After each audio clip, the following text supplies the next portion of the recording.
Here's a line I bet you've never heard before. I'm headed to Alaska for whitetails. Or at least the prospect of them. You see, a few years back, I caught wind of rumors that for the first time ever, mule deer and maybe even whitetails were moving north into Alaska. Being a whitetail nut myself, I had to find out if this was true, and if so, why it's happening and what it means for Alaska's native blacktail deer. Yeah, this is a diamond sea right here, where Mel could be. There's a lot of wildlife, not a lot of people. So now, I'm headed deep into the Alaskan wilderness for a Sitka blacktail hunt and an exploration of this unprecedented arrival of new species to the last frontier. Feels good to be here.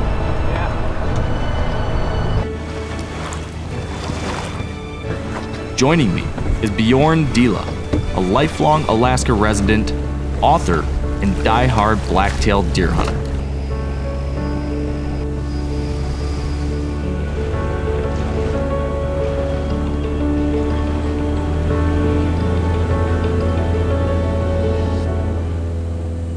Being from the lower 48, all of Alaska just seems magical.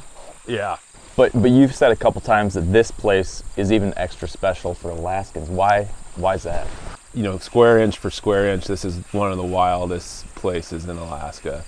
You know, you're in the jungle. There's, you know, this island and neighboring island, Chichikov, has insanely dense concentration of these brown bears, like these genetically unique brown bears. And then when you look at like the history of this island in particular, like it has such a history of like, you know, 50-year effort to try to road it and clear cut all the forests, and all these people fighting to keep that from happening because they recognize how special it is. Man, that's so nice. Like, there's so many examples these days of places that we're losing. Yeah. To be in a spot that's like a ray of hope. Yeah. Like, here's one that we won. That's that's encouraging. For me, that's a good way of putting it. Like Alberti Island, with all its bears and all its wildness and all, it's edgy here. But it just gives you hope.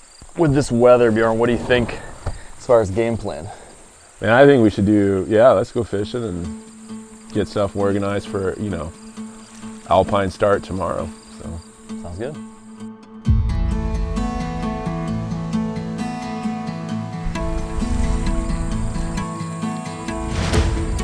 This feels like home to me. I do a lot of this kind of fishing in Idaho and Montana. Will it translate? There we go. That was a cutthroat strike. That's a nicer fish. I feel like a lot of this trip is going to be about taking what I know about a similar species, right? I understand white-tailed deer, blacktail are maybe similar. I understand Yellowstone or Snake River cutthroat trout. Now I'm learning about these coastal cutthroat. It's a thought project every time. There we go. All right.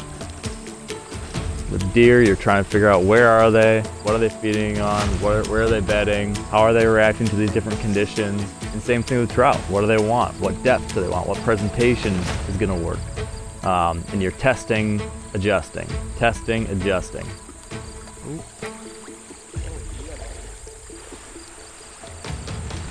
We're getting bigger. Look at that. Making progress. Too wild.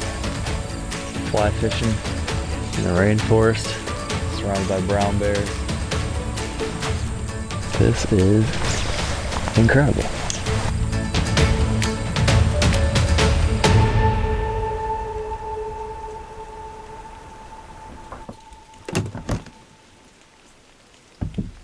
After several days of weather delay, the wind and rain is finally expected to clear out.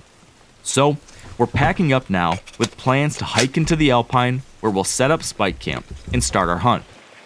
My goal here is to not only tag my first blacktail, but also get a sense of the habitat and behaviors that make Sitka blacktail so unique and valued by Alaskans.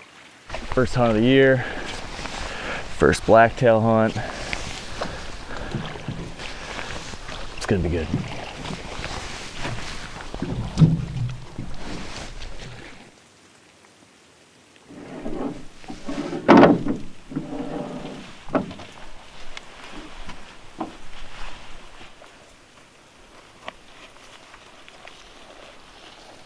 Well, should we do some morning yoga before we get up this hill? Honestly, we might need it.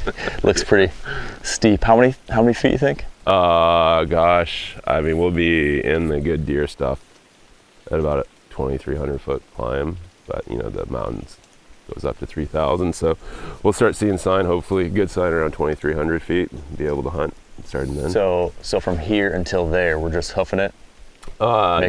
Making noise so we don't step on any bears. So the dilemma sometimes is this time of year, you'll get up to the subalpine and you'll get in good deer sign, but then you'll get in good bear sign because there's more bears up high right now.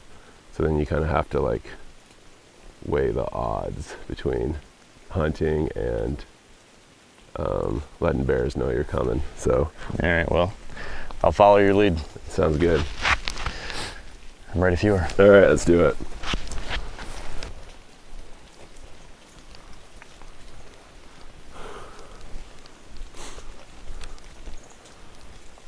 Gotta be a little careful. This is the stuff that if there's all these like sharp sticks going up, so it's pretty common for hunters going through this to get impaled in their testicles. I knew a guy that happened it to. That's super fun. I love these stories.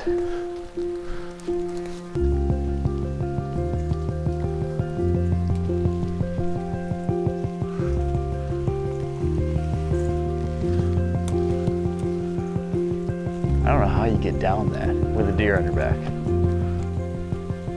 Just sit and slide or handhold. I mean, that's steep. Become a gymnast, yeah. For me, going to the mountains was an epiphany moment as a kid because you've seen how it is here in Southeast, how dark and wet and closed it is. It's almost like a metaphor for wandering around your subconscious, this dark, foggy forest, and you find your way out when you get to the alpine and you can see everything from there. So, you know, if there is a heaven for me, that's it.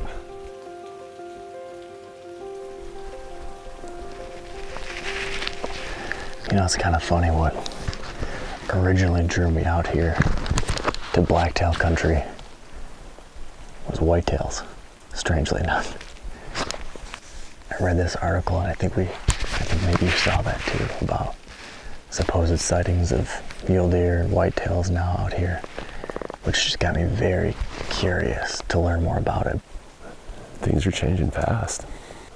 It just all changes faster than I think a lot of us are prepared to accept. We want nature to be more static, and I mean, the glacier ice is the obvious one that's blatant, but then it's like everything else. It's like fishers showing up in your backyard where there's not supposed to be fishers in Alaska, and then, you know, other stuff too. All of a sudden there's moose on islands, and I mean, I guess it wouldn't be the worst thing in the world to be able to hunt whitetails up here too. But. Well, I mean, for a whitetail guy like me, that does sound kind of appealing, but a few other folks I've talked to feel otherwise. Let's go find them. Let's do it.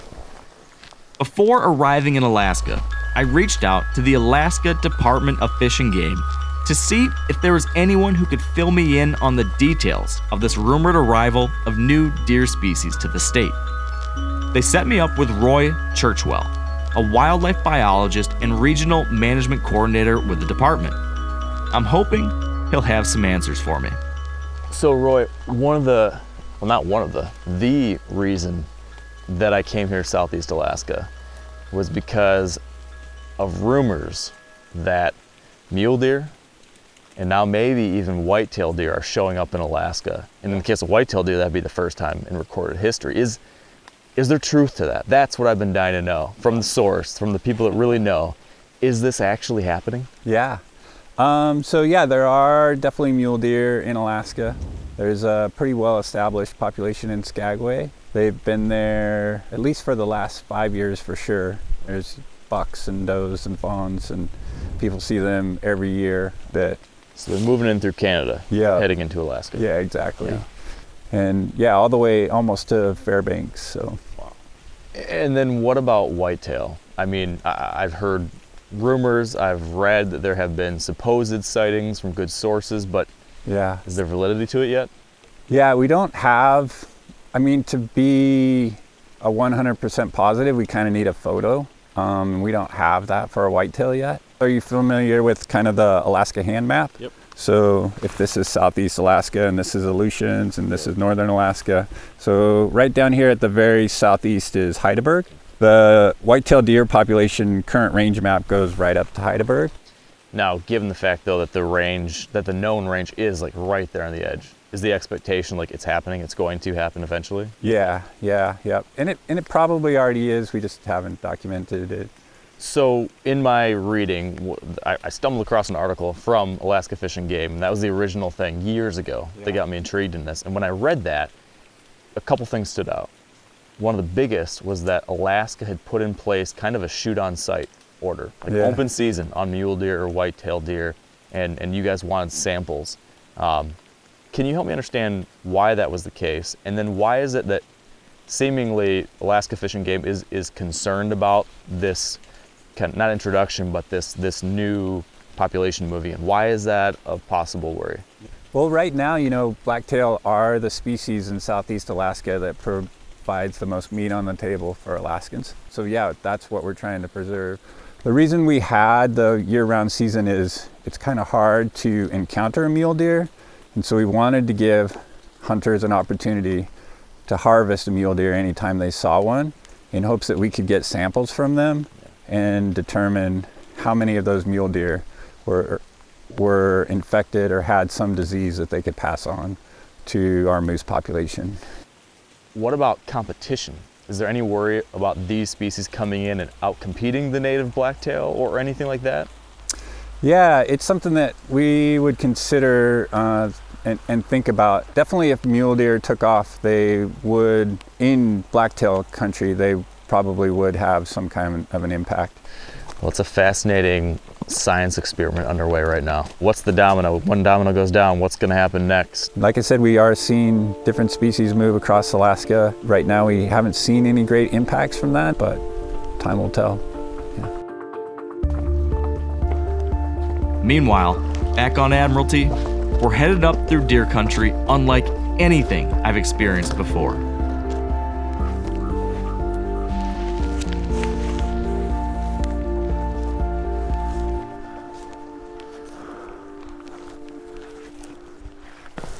Kind of surprised we haven't seen a deer already, but maybe they're still coming out. But this all looks really nice. What about this do you like? Just that we're seeing some good green stuff, It's not all dead. Yeah, this looks really good. We just need to find a source of water, then we can set up base camp. So.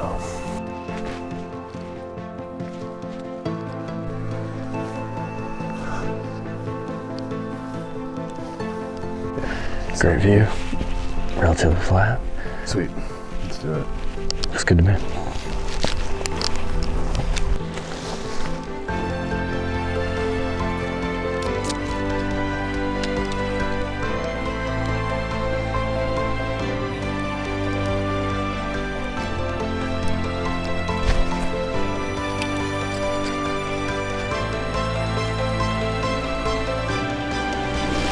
Probably the thing that fascinates me the most about this whole thing is just what the ripple effects could be.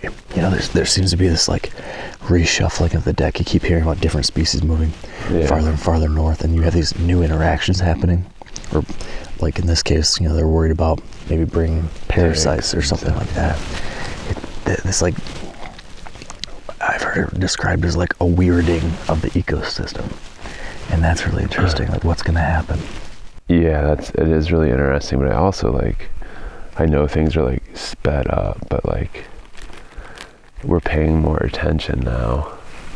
It's never like nature was static. Stuff was always changing, and now it's just changing really, really fast, especially up here in the north. And the further north you go, the more it's changing, the more rapidly it's changing. I guess the question is then, can Mother Nature keep up? Can we keep up? Can we adjust to that change at that speed or not? Yeah, we got no choice, man. But yeah, it's going to be interesting. So Roy, this all begs then the question of why? Why do you guys think that mule deer and possibly whitetail now are moving up into the state? Why is this happening now? It wasn't happening 70 years ago or 50 years ago. Now all of a sudden we are seeing these possibilities. You mentioned one possible thing. What do you guys, what can you pin this on? You know, there's a lot of possible reasons for that. Some people say climate change is probably the reason, and that's very likely. So we're getting milder winters. Basically, that's got to be it, right? Milder winters that are allowing these critters that have primarily evolved in milder climates now finding suitable conditions. Is that basically what's happening? Yeah, less snow is a big one. So they're able to survive the snow depths. It's not as cold as it used to be. Overall, yeah, things are just a little more mild, and that allows critters from further south to be able to withstand the winters that used to be too harsh for them. At some point, the climate might become mild enough that the mule deer are able to establish in the state. What Roy's telling me here isn't just conjecture. Recent studies have found that roughly half of Earth's species are already adapting their ranges due to climate change, with a median shift of about 10 miles north per decade for land-based animals. Multiple studies have also shown that the migration of white-tailed deer into the far north is, in fact, most closely tied to changes in climate as well. So with all this talk about changing weather patterns and changing habitat and shifting wildlife distributions, I got to thinking more and more about how can I see this for myself. And when I asked folks around here in Alaska, you know, where I could do it, almost everybody pointed me towards glaciers. Go see a glacier. And the closest one to me here is Mendenhall, the Mendenhall Glacier outside of Juneau.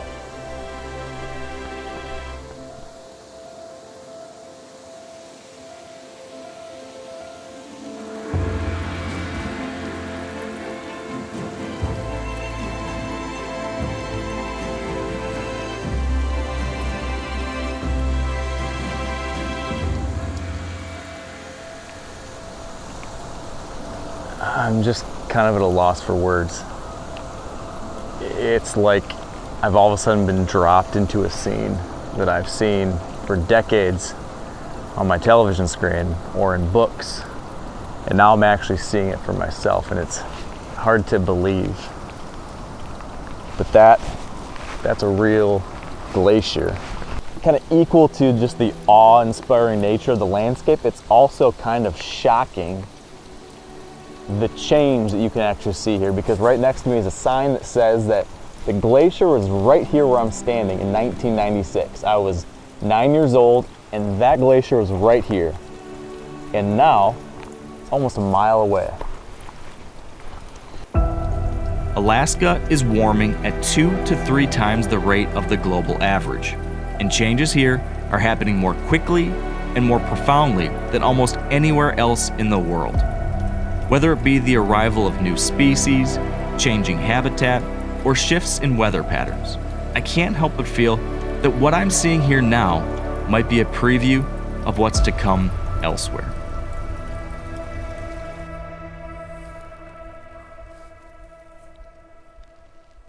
I got a buck right here. We got a buck. Yeah, we got a bedded buck.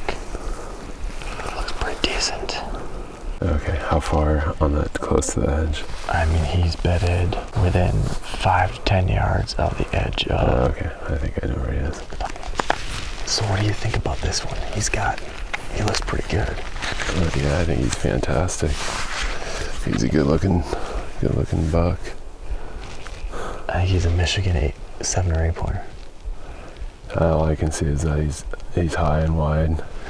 So He's definitely got 3 or 4 on one side. okay, well, But you just went and looked another spot. Did you see anything on that side? yeah, I just saw a bunch of bucks, so we got a dilemma. I don't know if there's any as big as that, but there's a big one. I'd guess about 250 right now. I think we can get closer. Wow. And that one's not. That's definitely not in the bag. That guy down there. I have seen this many bucks in Michigan in one day, but I've not seen this many bucks. This is exceeding my expectations for early September here. Yeah. This is. Yeah, I think it's all because of the weather and it popped. It just popped like that. appears to be a fantastic buck. There's a bunch of bucks over there. If we screw up on that buck, Yeah. we'll go Back up. there because they're not going to know about it. Yep. I And we like got that. time. So I say let's move. I like that idea. Yeah. I'm falling in love quickly. It's not going to be easy. He's got some high brush. And, well, no matter what happens, I'm excited. So let's do it. Yeah, I'll follow you, me man. too.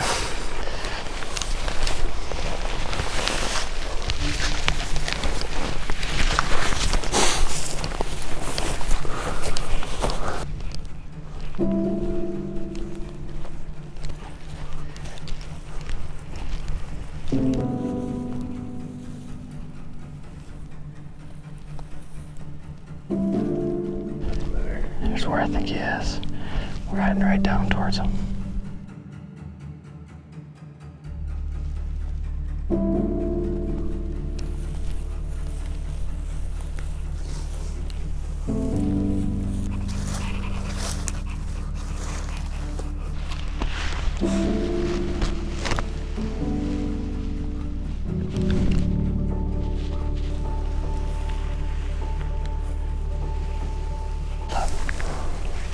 Now there's a little buck, like 3 or 4 does.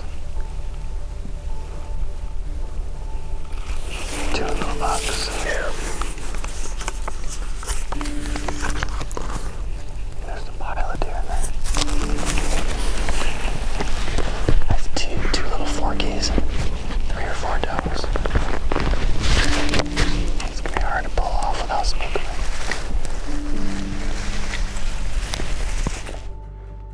I went down there. I just can't move anymore without getting spotted, I think. So I think slip back this way. Go behind those trees and slip down a little further. Yeah, I'll parallel you. Just kind of watch you. If you get to an angle that you want to drop your back, I'll stay there. Yeah.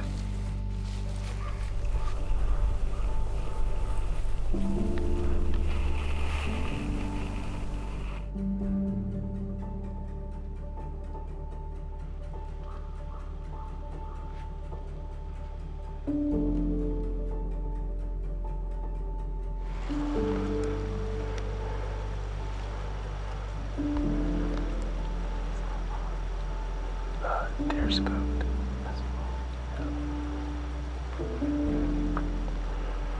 He still might be there. I mean, there's a chance.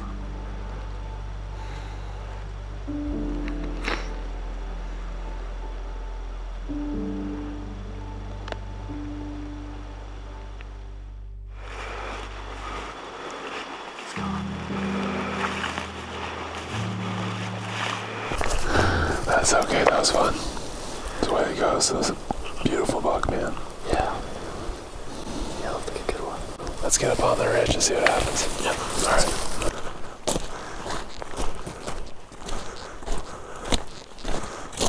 So we'll slip down here.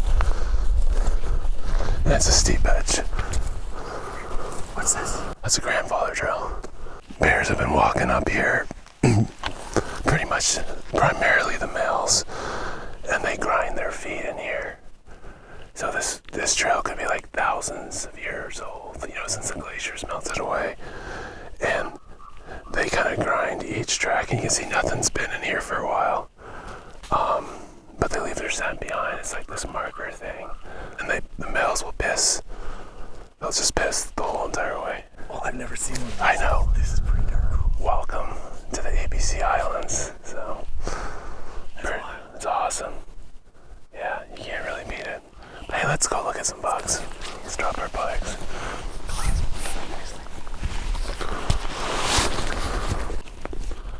And they were just right down here.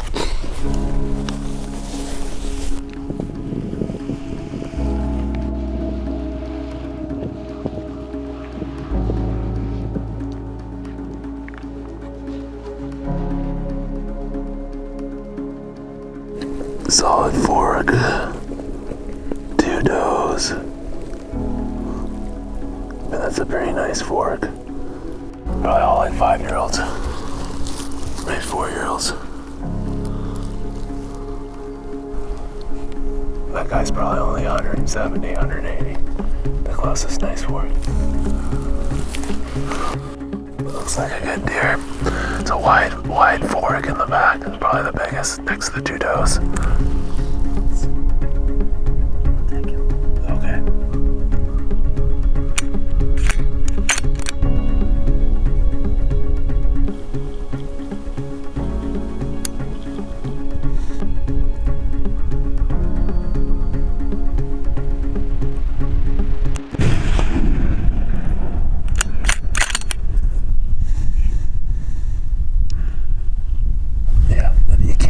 For it any better than that. Now we have some work to do. Yeah, let's get him back to camp. We can do it. Yeah, we'll get him back before it starts. So, okay, let's do it.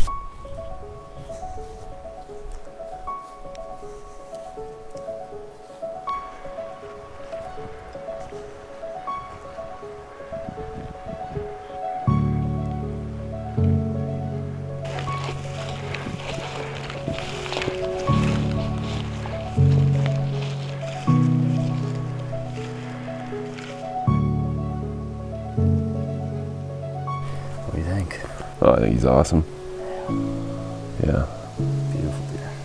This is the classic Sitka blacktail right here. I don't think that could have been any cooler.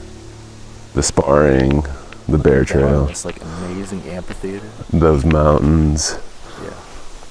You could have not had more of a northern southeast Alaska experience. Unless we have a bear coming after us in the dark when we're hiking back to camp. Just kidding.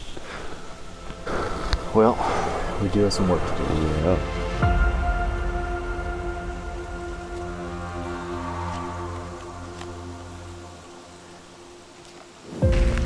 There you go.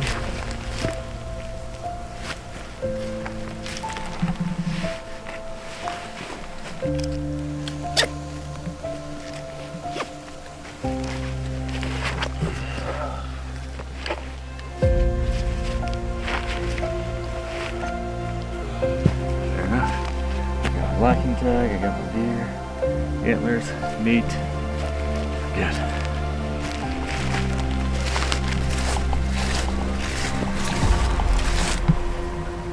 I came to Southeast Alaska to better understand the arrival of mule deer and whitetails, and what exactly they'd find when they got here. And now, I know. Here, in the last frontier, lives an amazingly hardy native deer species, a deer seemingly tailor-made for this stout and rugged terrain, a deer worthy of our admiration and care.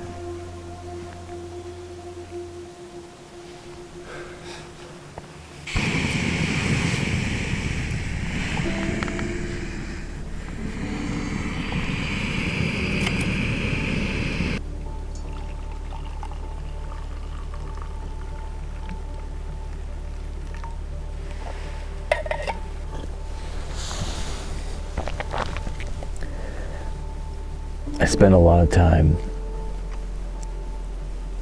in my work, whether it be writing or talking about or researching all the things that are going wrong out in the natural world.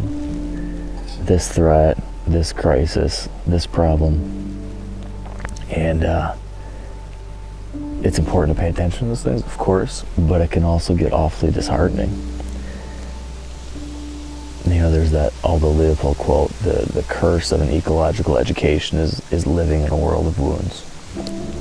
But sitting here this morning, in really any place that you can get outside, kind of feel small, like I do right now, you can't help but feel a little bit better about the world, because there's a whole heck of a lot still out there worth fighting for. You can't see this and not feel hope and joy. It's pretty special.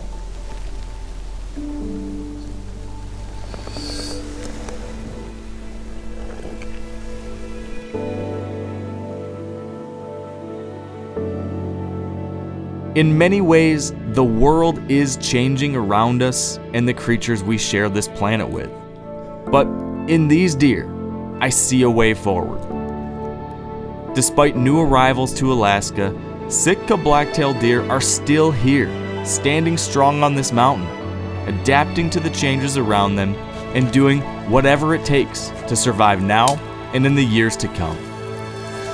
I think we would do well to learn from them, and maybe most important of all, to be damn grateful they're here in the first place.